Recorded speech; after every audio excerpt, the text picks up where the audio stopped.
In 1982, Poltergeist was released, written by Steven Spielberg, directed by Texas Chainsaw Massacre's Tobe Hooper. It led to 2 direct sequels, and in 2015 had a remake.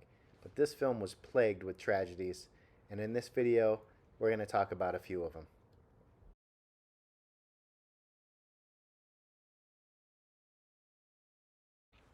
Heather O'Rourke was only 5 years old when she was cast in the lead role as Carol Ann Freeling in Poltergeist, but she also starred in roles in Happy Days, Chips, and Webster.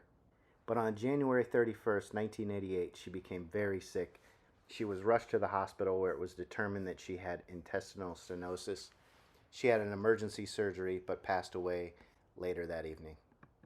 Heather's buried here at Westwood Village Memorial Park and Mortuary in Los Angeles, California. And she's right across the field from her co-star and on-screen sister, Dominique Dunne. One of the most ironic things is the 1982 film Poltergeist had a 1988 Super Bowl poster hanging up in Robbie's room, and that was the exact date that Heather got sick.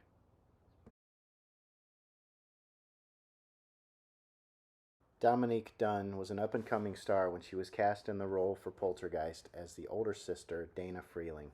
But in her personal life, she dated a man named John Sweeney. This was an abusive relationship, and once they finally broke up, John Sweeney strangled her to death outside of her apartment. John Sweeney only served 3.5 years out of a 6-year sentence after the murder charges were dropped to manslaughter. Dominique is buried here at Westwood Memorial Village. Here's a sad and infuriating fact that I found. Dominique played on one episode of a show called Hill Street Blues, in which she played a victim of domestic abuse. These bruises on her face are not makeup. The makeup department didn't have to do any work to make her look like that.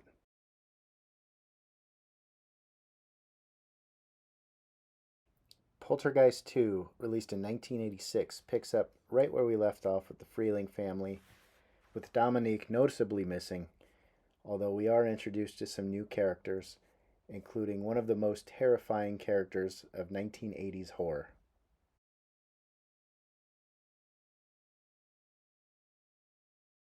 Julian Beck was a stage actor and a poet, but he was best known for his role as Reverend Kane in Poltergeist 2.